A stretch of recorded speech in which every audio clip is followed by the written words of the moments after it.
वो कहावत तो सुनी थी, लालच बुरी बला है। आज उसका हमने देख भी लिया कि जिस तरह पाकिस्तानी क्रिकेटर्स के साथ हुआ कि भाई इतना पैसा कमाते हैं पीसीबी की जानब से, इनको मंथली 50-50 लाख रुपया मिल रहा होता है। फिर जब ये लीग्स खेल रहे होते हैं तो करोड़ों रुपए में जाते हैं। तो इतना पैसा जब आता है फिर भी इतनी लालच बचती है कि आप फिर पैसे के पीछे 2 नंबर तरीकों से भी भागते हो। कि मतलब कि एक बंदा आया, उसने कहा कि मैं तुम लोगों को आप पैसा दो, मैं तुम लोगों को प्रॉफिट दूंगा। जैसे कि आम गली मोहल्लों में कोई नौसरबाज कर रहा होता है और कुछ जो सीधे और शरीफ बंदे होते हैं वो उसकी बात में फंस भी रहे होते हैं।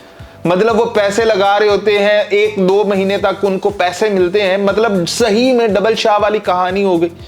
कभी पहले तो वो दिए जा रहा है और फिर वो लेकर भाग ही गया। और तकरीबन ये सुनने में आ रहा है कि 2 अरब का स्कैम हुआ है पाकिस्तानी क्रिकेटर्स के साथ। और इसमें पाकिस्तान के साबिक कप्तान भी हैं, पाकिस्तान के मौजूदा कप्तान भी है, पाकिस्तान की तकरीबन पूरी टीम ही ले लें कि जिसने इस पॉन्जी स्कीम के अंदर पैसा लगाया हुआ था और वो बंदा फ्रॉड करके भाग गया। और अब ये आपस में लड़ते फिर रहे हैं कि तुमने मुझे कहा था पैसा लगाओ, तुमने मुझे कहा था पैसा लगाओ, और अब ये आपस में झगड़ते फिर रहे हैं। मतलब यार इतनी भी कोई लालच होती है?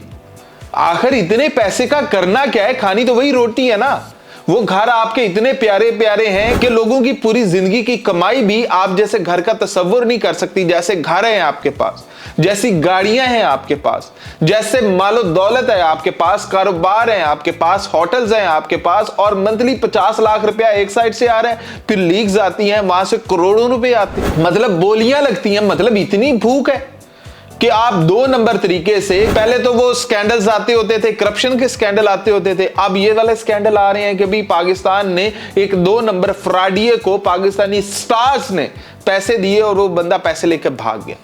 मतलब उसने 6 महीने तक इनको प्रॉफिट दिया है और फिर जब इन्होंने ज्यादा पैसा लगाया है तो वो पूरे का पूरा लेकर भाग गया। मतलब जो उसका प्लान था उसमें वो कामयाब हो गया है। लेकिन सवाल ये है कि यार कितनी को लालच करनी है? आखिर लालच ने बताई है ना कि जितनी लालच करोगे पैसा उतना हाथ से जाएगा।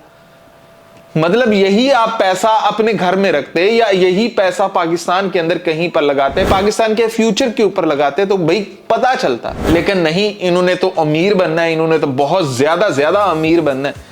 इनको होटल्स की कमाई कम पड़ रही है। भाई जितने भी पाकिस्तान के क्रिकेटर्स हैं ना, इनके इतने हैवी कारोबार हैं कि अभी आपको सिर्फ उनकी नेटवर्क बताते चलें तो आप हैरानो परेशान हो जाएं। और फिर उसके ऊपर इस तरह की चीजें।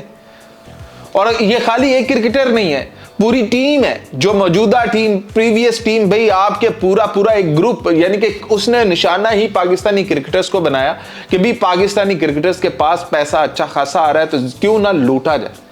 अब ये किस मुंह से आकर बताएंगे कि जी मेरे साथ स्कैम हुआ है? किस मुंह से ये अपनी जो दरख्वास्त है वो रजिस्टर करवाएंगे? क्योंकि ये रिस्क हलाल भी नहीं है, क्योंकि ये सूद के कॉन्सेप्ट पर आएगा।